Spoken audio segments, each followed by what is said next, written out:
Hey friends, it means a lot to me that you're here. Thank you so much for spending a few minutes with me today. Today I thought I would do a studio tour update. Recently I did a little walkthrough through my brand new studio space, and I'll link that up at the top if you missed that. And I've added a few things, I've changed a few things around. So today we're going to do a quick little walkthrough and see what's different in this space.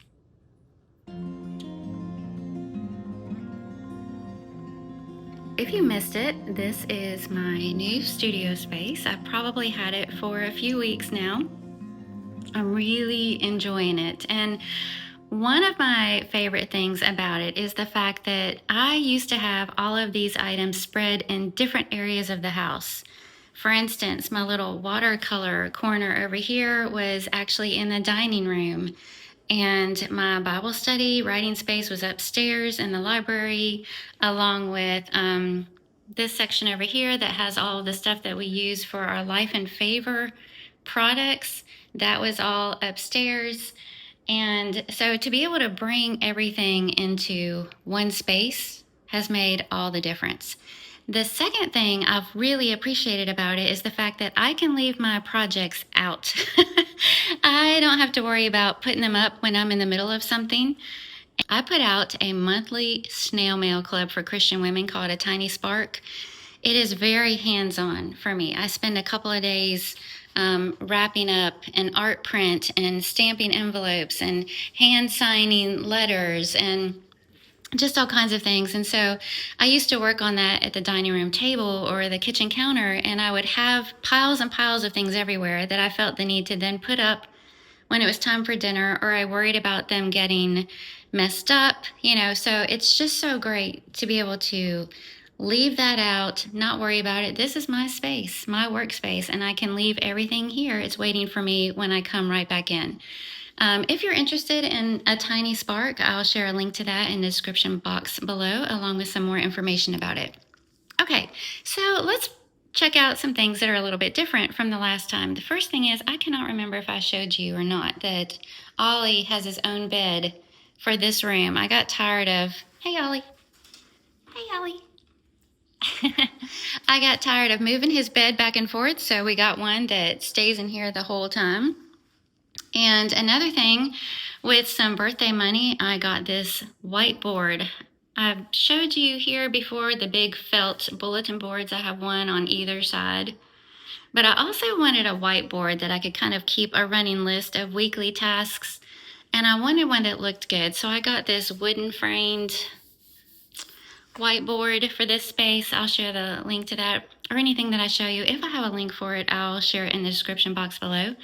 And this whiteboard came with some magnetic markers that stuck to the whiteboard, along with these magnets. I don't really like these vibrant primary colors though, or whatever they are.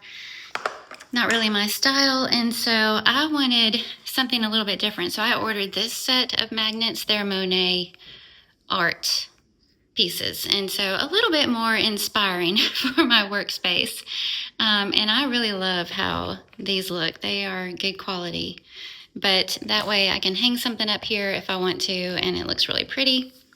And then I also got a different set of markers that I keep nearby that has more muted color options in there. So that's one of the things that's different. Another thing that's different, the last time I showed you this space, I had these two lamps, this one with a giraffe on it, and one over here in the corner with the Eiffel Tower on it. And the lampshades had some kind of blue, black, and cream sort of leopardy print that I wasn't crazy about. We've had these lamps for years. We got them at World Market probably a decade ago, and I never really have liked the lampshade. And I tried to replace them, but the shades that I bought were the wrong size. Well, I ended up buying fabric paint and just painting the shades themselves. So it took 3 coats because of the print was so bold, but it was so easy, and I really did like that fabric paint. So I'll share that link with you in the description box below also. It was super easy, and really, really like the way that looks much better than what was in here. Another thing I got with some birthday money for this space is this candle warmer. light. I've been seeing these. This one has the wooden base and the little glass top. And what's great about it is, y'all know that I set my Bible on fire with a candle flame. And so this one, you do not have to light the flame. You can just turn on the candle warmer, and you can make it brighter or dimmer. See? So you can change the lighting. It also has an option to put a timer on it so you can have it shut off automatically. And I don't know if it's, oh, you can also adjust this part. So depending on how short or tall your candle is, you can adjust it. You can lift this up or down.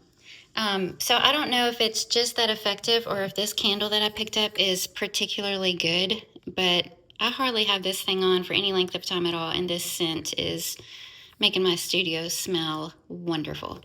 But I love it. I love not having to worry about burning a candle. I also love the way it looks. It's just a little warm spot in the space. So that's another thing that's different. I also wanted to share with you this little piece right here. I didn't have anything in it when I did the studio tour. I wasn't quite sure what to put in it, and I asked for some ideas. A couple people said chocolate, and of course, that's exactly what needs to go in there, and that's exactly what I did. So I have these little Ghirardelli chocolates. They're all dark chocolate varieties, my favorite, and I kind of use it as a little reward system. I'm sure you have an opinion about the idea of using food as a reward, but if I do a word count for the day, I have to write so many words for the day or complete a certain task for the day. That's my little treat at the end of the day. So another suggestion I had was for these two jars up here. I said I wasn't sure what to do with these two little pretty jars that somebody gave me, and one of the ideas was to put prayer requests in one, slips of paper with prayer requests in one, and then move it over here when it's answered, like answered prayers in the other one. I love that idea. I haven't started it yet, but I thought that was fantastic. And then this little basket down here, Neil, my husband, did a gospel meeting somewhere recently, and they had filled this basket with all kinds of treats and goodies, and it's a really great metal basket. And so he brought it back and gave it to me, and it's perfect for my velvet. I have double-sided velvet ribbon that I keep in there for the bookmarks that we make for Life in Favor. So that was perfect. So just things are really coming together, and like I said, I find this space to be very practical. It's working out just right. I'm so happy with it. It makes me smile. I'm loving my view out the front. Normally I have hanging flowers out there, but we got some rain yesterday and I moved my potted flowers, my hanging baskets out into the rain. And the last thing I'll show you is my little collection of letters. People writing me back from Tiny Spark is growing. I love that. It makes me so happy just to have these little reminders hanging up. So I think that's it. Thank you so much for spending time with me in my studio today. This is where I work. This is my space, and I feel very blessed to have it. May God bless each of you in your space, in your families, as you seek to please Him in your lives. May God bless your Bible study.